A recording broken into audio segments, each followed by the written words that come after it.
Welcome back, friends. I'm Yvonne Davis, your traveling warrior astrologer. And today we're going to be talking about the Aquarian new moon, which happens either late at the end of January or February 1st, early February 1st, depending on where you're located on the planet, because it happens around midnight, crossing over to the next day. All right, so I'm going to pull up that chart. And while I'm doing that, I hope that if you have not yet subscribed to my channel, please do subscribe and ring the bell for notifications. I hope you'll click like on this video, share with friends and family and on social media, and go ahead and leave your comments. Okay, so the first thing I want to say about this chart is, okay, so I just want to be clear, this is the Aquarius new moon, January 31st, 2022, 11:46 p.m. I set it for Costa Rica, which is mountain time in the United States. So the first thing that I wanted to show you is that actually in a large part of North America, and of course this would actually also include Central and South America because of the latitude, the ascendant for this chart is in Scorpio, which is ruled by Pluto, which is a very important player in this chart. So that's super interesting. And then on the descendant is Uranus. So whenever you're looking at the ruler of the ascendant, that's super important. So in this chart, it's Pluto. Pluto, we already know, is an important part of this chart. And on the descendant, we have Uranus. So now, first thing I want to do is I'm going to do the reading, but if you have any questions, feel free to leave them in the comments. I don't always have time because I'm so busy doing readings and other things. But one of the things that I do every other week is a live Zoom meeting on my Patreon channel. So if you have questions and you're really determined to get them answered, but you can't afford a reading, then go over to my Patreon channel. It's extremely affordable.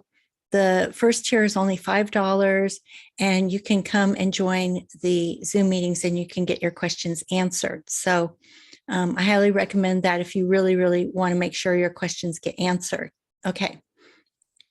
So getting back to the issue of Uranus being on the descendant, what that means is that descendant line represents other people. So this is the self on this side, on the left side, the first house, the ascendant, and the descendant, which is opposite in the seventh house, that's other people, okay? In other words, it's people external to yourself. And with Uranus there, that will often mean that you may experience something surprising related to other people, okay? And whether that's a good thing or not, or you may even find yourself in some way expressing something surprising to yourself toward or about other people. In other words, you might find yourself wanting to break free from certain people, or you express something that maybe you've held on to it for a long time. Usually I've seen that with Uranus. It's not, it may seem shocking when it comes out in the moment, but actually it's something that's been boiling under the surface for a long time. And someone just gets to the point where they actually express what they really think and feel. So that could be you, or that could be another person. Doesn't necessarily mean it's going to be an argument. I mean, obviously sometimes people do get into arguments, but I just don't want to give the impression that just because Uranus is on the descendant means that, you or someone else will act in a shocking way, but sometimes that does happen, okay? Just because that's what Uranus does, and it's right on the descendant. So I think it's important to keep that in mind. All right, now what I wanted to do with this particular reading was to put it on some random person's chart. And so I just happened to randomly choose celebrity, and that was Angelina Jolie. And it's not for any, particular personal reason. It's just that it's just random. Okay. I just want you to know I'm not doing her chart for any particular reason. It was just random. So the reason why I wanted to do it on a celebrity's chart, it's not about doing the reading for her. It's because I just want you to see the unique way that the transits are landing on a birth chart, okay? Because notice here, there is absolutely nothing in 1, 2, 3, 4, 5, 6, 7 houses. 7 out of 12 houses in the transits. The transits are the outer ring. There is absolutely nothing there in 7 out of 12 houses. All of the planetary bodies, all 11 of the cosmic bodies are in only 5 houses of the zodiac. And this is true for every single person on the planet. Okay. Now, I do want to give a caveat, which is if you are watching an astrologer who looks at asteroids or fixed stars, or if you're watching someone who does sidereal or Vedic astrology, they might say something different. So I want to be very clear. I am talking about Western tropical astrology, okay? In Western tropical astrology, all of the cosmic bodies, the major cosmic bodies, 11 major cosmic bodies, are in only 5 signs of the zodiac. And that is true for every single person on the planet, okay? I think that's extraordinary. It's very rare and very extraordinary. And when I start talking more about this chart, I think you'll understand why that is so extraordinary, not just because it's rare, but why is it so extraordinary? So the 11 cosmic bodies I'm talking about are Mars, Venus, Mercury, and Pluto, which are all in Capricorn. The sun and the moon conjunct in Aquarius, that's the new moon, and they are conjunct Saturn in Aquarius. And then Jupiter and Neptune in Pisces, Chiron in Aries. And I just want to say, I include Chiron because Chiron is considered a dwarf planet, and Pluto is also considered a dwarf planet. And so from my perspective, if we take Pluto seriously, I feel like personally as an astrologer, I should start taking Chiron seriously as well. I never used to use Chiron, only rarely, but now I'm starting to get to the mindset that if it really is the equivalent of Pluto astronomically, then astrologically, I should give it as much credit and as I would Pluto. So I am starting more and more and more to really take Chiron seriously. So that's why I've included it in this reading. And then Uranus. So those are the 11 major cosmic bodies. But I also include the North Node in that because the North Node, even though it's only a mathematical point, it is such a forceful power. That particular mathematical point in the sky, it has so much power in itself that it's basically has as much, in my opinion, as much power as any of the planets. So because, it's strange to think about that because all of these cosmic bodies, they have mass. They have a gravitational mass and they project cosmic energies. And so if we think about how we're impacted by the radiation of the sun or the gravitational pull of the moon, then we might think, well, of course, it makes sense that planets, because they have mass and gravitational pull and they project light, even though theirs is a reflective light, whereas the sun actually creates its own light, but still they're projecting this cosmic energy toward it. So it's easy to understand why it impacts us. as much as we understand why the sun and the moon impact us. And yet the North Node is only a mathematical point. So it doesn't have gravitation. It doesn't have mass.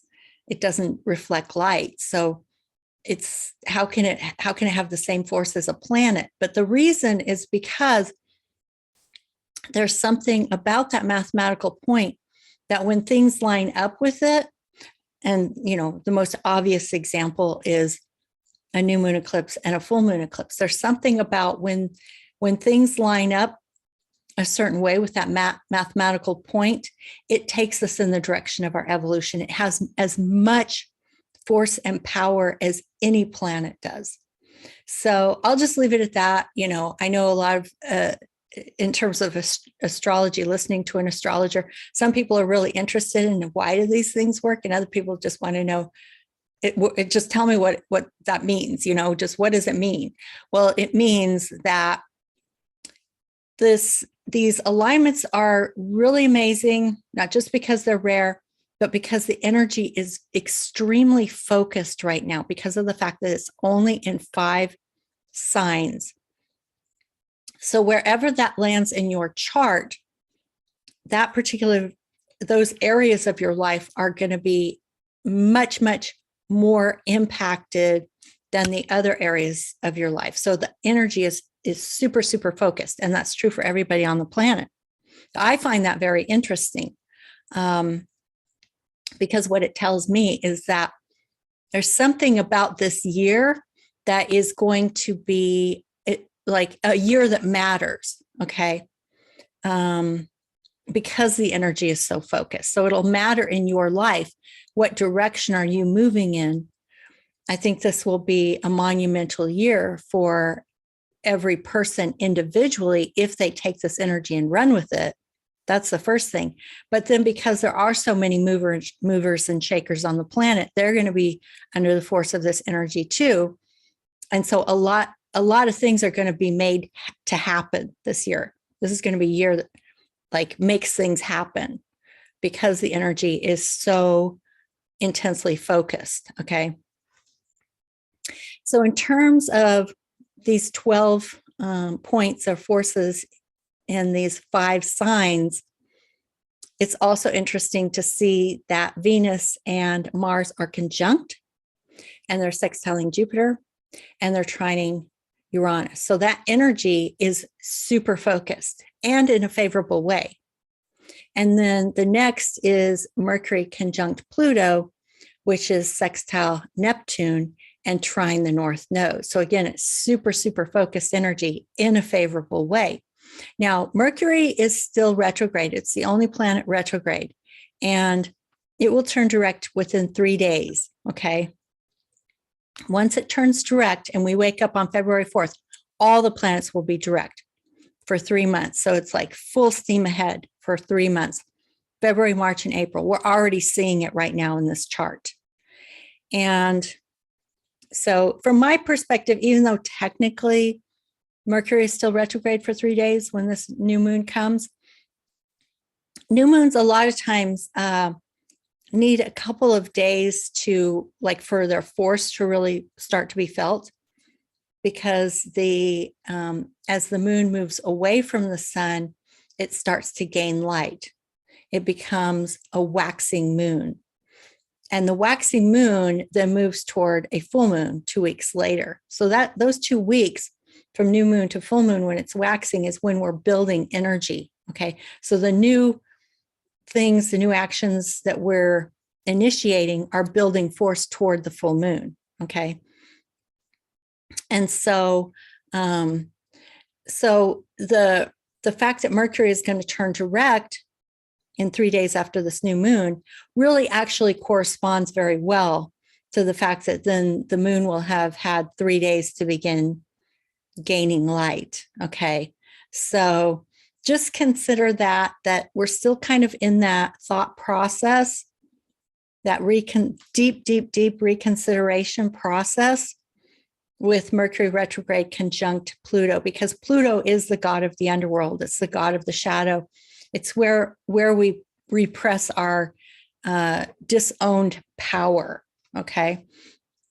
And so Mercury is basically the hero going into the underworld in order to have a face-to-face conversation with Pluto, the god of the underworld, and to go through an initiation.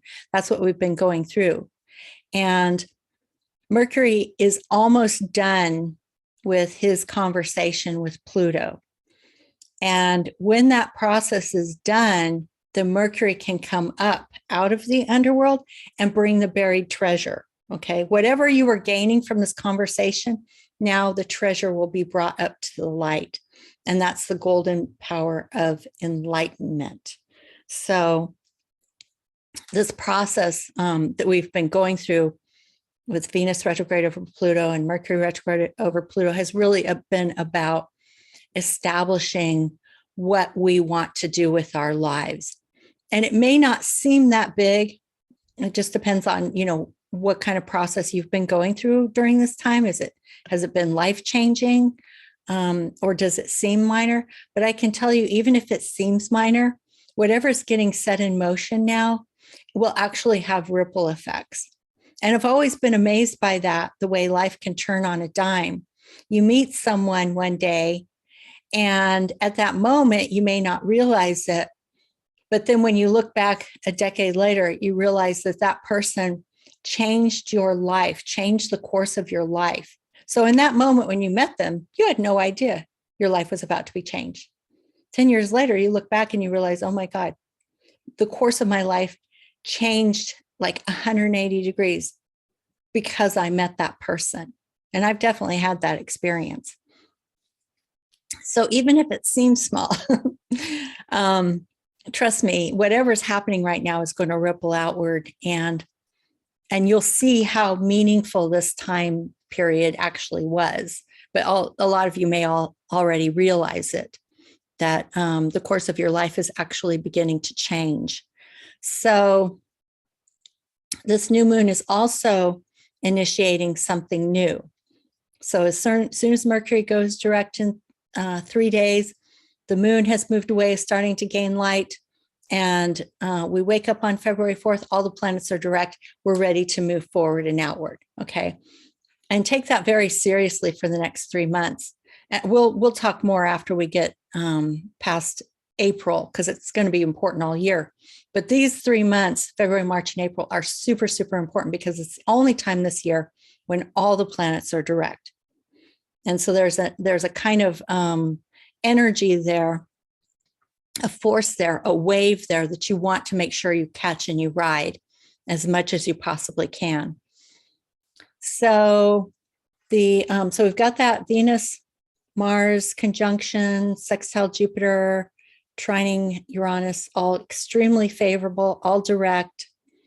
We've got Mercury conjunct Pluto, sextile Neptune, trining the North Node, also extremely powerful, extremely favorable. Then we've got this new moon in Aquarius conjunct Saturn. This is not generally something that astrologers would consider favorable. That doesn't mean it's bad, but it could be some kind of limit or restriction or some kind of obstacle or barrier you'll have to overcome when you're initiating this new thing. You may have to sign a contract. You may have to make a promise, a commitment. It may require you to pay some money,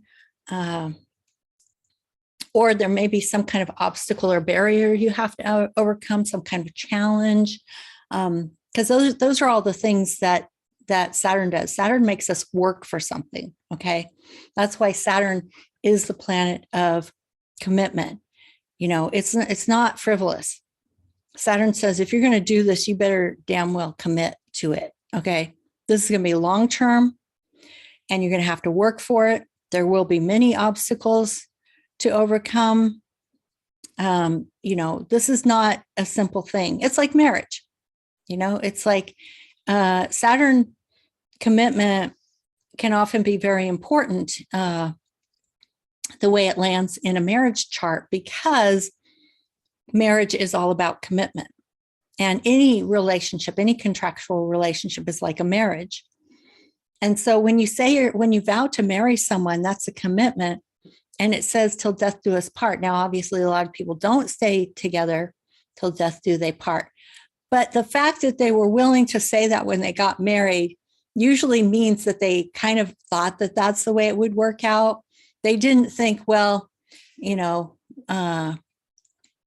we're vowing to stay together until we get bored with each other or whatever, you know. I think the majority of people really believe the vow when they state it.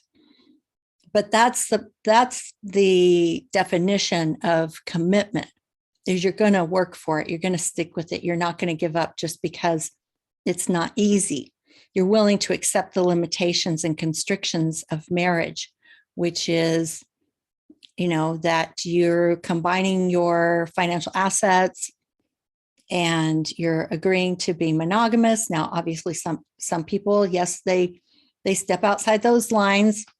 Even when they're vowing to marry, they may not be promising to tie their financial assets together or to be monogamous. I'm talking about the definition, what most people do. You know, 80 to 99% of people are planning to stay together. They're planning to be monogamous. They're planning to tie their financial assets together. So that's what the definition of that commitment is. And that's also the definition of Saturn, that you accept the limitations, you accept the commitment, you do it willingly, because you know that there is a benefit in doing that. When you make that commitment, then you trust that your companion is there for you and you're promising to be there for them. And there is benefit from coming from that, because if there wasn't, people wouldn't do it.